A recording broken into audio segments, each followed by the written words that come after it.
I'm Sue Resig, and today we're making split pea soup. This is a very popular soup, but it's nice to have to help fill in the cracks sometimes when we're hungry, and it's filling and it tastes good. It's nice for something different, and it's the one pea being legume that we're allowed to have in Gerson. And it's I don't know, there's something about that makes it nice and filling. So what I'm starting with is a 1 pound bag of split peas. They are organic, which is important, you know. And I'm just going to give them a wash. I'll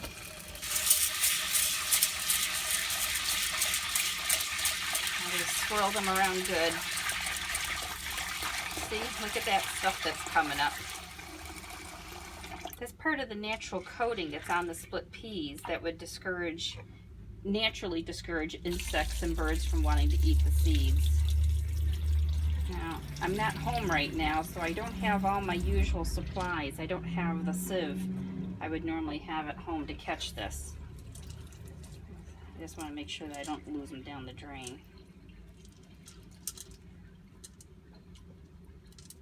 That's good. And I'm going to do it one more time. Just make sure it's not coming up too sudsy anymore. I have my hands like a big claw. Now we're getting a good wash there. There we go. That's going to be good.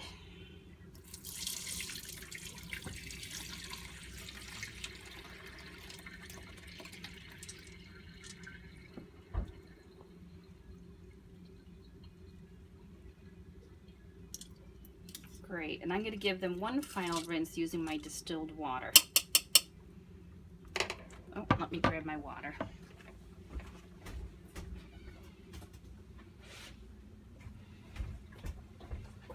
I thought I was on top of this. Okay, here we go. Just a little rinse with some distilled water.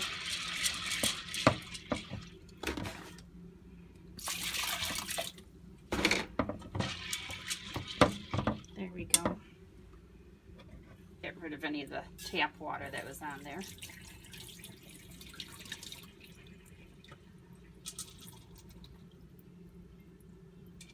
Good.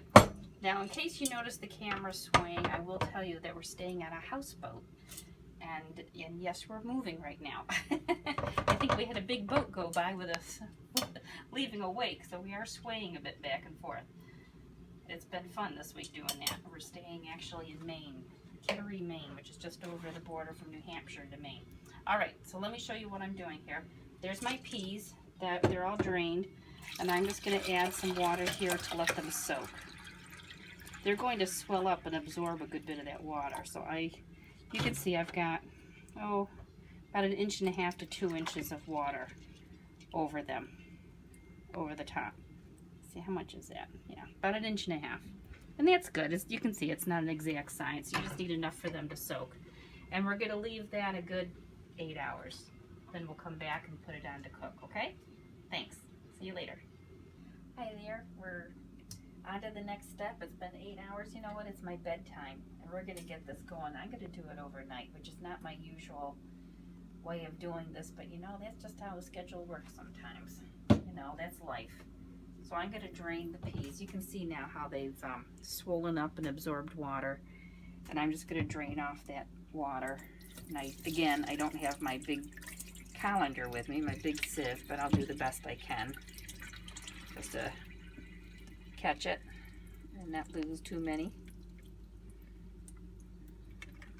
Oops, that's my distilled water. All right. And I'm using what's called an instant pot.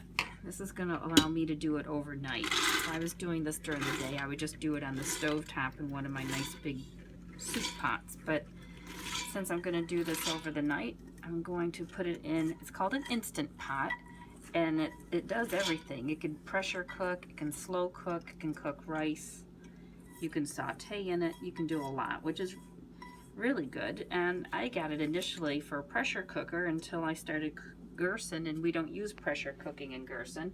But now I can use it as a slow cooker, which is nice because Generally, we're not allowed to use the traditional slow cookers that have the the pottery, you know, the glazed lining, because they're not necessarily lead free, and you have to be careful about that. But this is a stainless steel pan, and I don't have to worry about that. I can use this without concern. So I still have a slow cooker at my disposal. So what I'm going to do is put enough water. I'm not measuring, but I'm putting enough water in to cover the peas. Same amount up to my first knuckle, so that's about 1.5 inches. I give it that extra amount, and I'm going to set it on low in the slow cooker all night. Now, if you were doing this on the stove top, you would bring it to a boil, turn it down, and the thing is, whenever you're working on something like peas or beans, they tend to create a lot of foam. They're like potatoes. They want to boil over. So you have to keep a little eye on it and play with your temperatures so that you can get it low enough to keep the lid on, but high enough to keep it just gently simmering. I don't have to worry about that when I do it in my slow cooker here. I'm going to set it for slow cook. I'm just going to let it be the normal temperature, whatever that is, and I'm going to adjust the time. Oops, that was my temp. What do I want? This. There's my time. I'm going to set it for 8.5 hours, and that's it. And we'll check it out in the morning when I get up and see how it's doing. It does take a long time. It does take a long time to cook. On the stove top, typically it takes minimum 4 hours, more like 6, sometimes all day. Just if you're in a hurry to get it done sooner, you can always take the cooked peas and put them in the blender and puree it, but it doesn't turn out as nice and soft as if it just cooks down all on its own.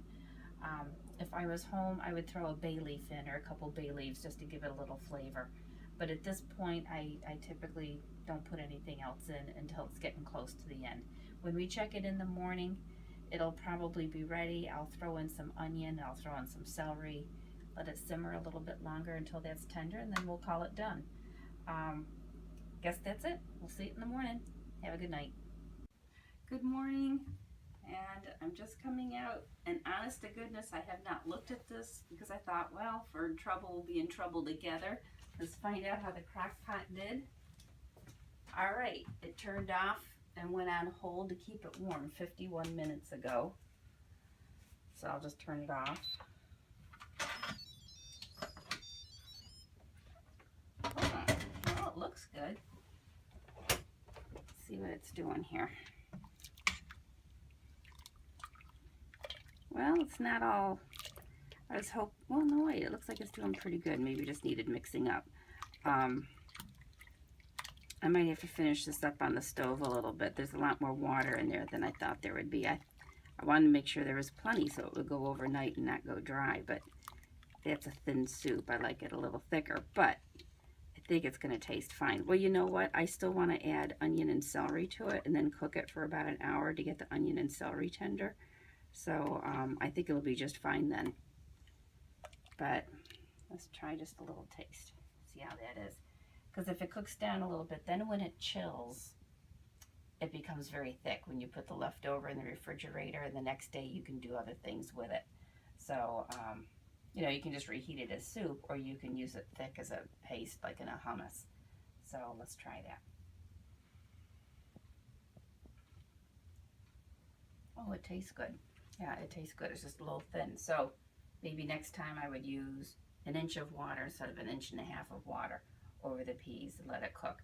But I think on a stovetop, because you can crack the lid and release the steam better, it would have cooked down more, because I know when I usually make it on the stove, it did that. It's just that we're traveling or on vacation, you have to make do, and that's just the way it is in Gerson, you know, you gotta make things work. And we're heading home today and packing up, and I knew there wasn't time to cook the soup today before we left, and now I've got something to eat when I get home. So I hope that was helpful to you, just to see how simple and basic split pea soup can be. You soak the peas, wash them, soak them, drain them, put them in the pot, add some more water, and just cook them all day. And they did break down nicely, so there's no chunks left, and that was 8 hours of simmering. So just know it's an all-day project. And if you want them done sooner, you put them in a blender or something, but I don't like doing that with hot products in a blender. It's kind of dangerous. So I hope that was helpful. Hope you'll be adventurous and try some organic split pea soup next time. Thank you. Okay, I said I was done, but I'm not. I just thought I might as well show you how it finished up. I put in several stalks of celery, chopped fine, and I had a leek, so I used a leek. I've never used a leek in there, but it tastes a lot like onion. And I simmered it for another hour. There's a setting I have on here that allows me just to simmer it like it would be on the stove with the lid off, and you can see how much thicker and how nice that turned out. That's just perfect, and I'm just getting it jarred up to be able to take home now, but that was very easy. It simmered for another hour. It got rid of that extra moisture, and when this chills, it'll become a very thick paste, which will be nice to use for a hummus dip. But you can see that's all it needed was a little celery, a little onion. You could always put grated carrot in there if you wanted. If you're craving the salt flavor, add some Swiss chard. Swiss chard will add a little bit of salt to it. And that's it. So enjoy.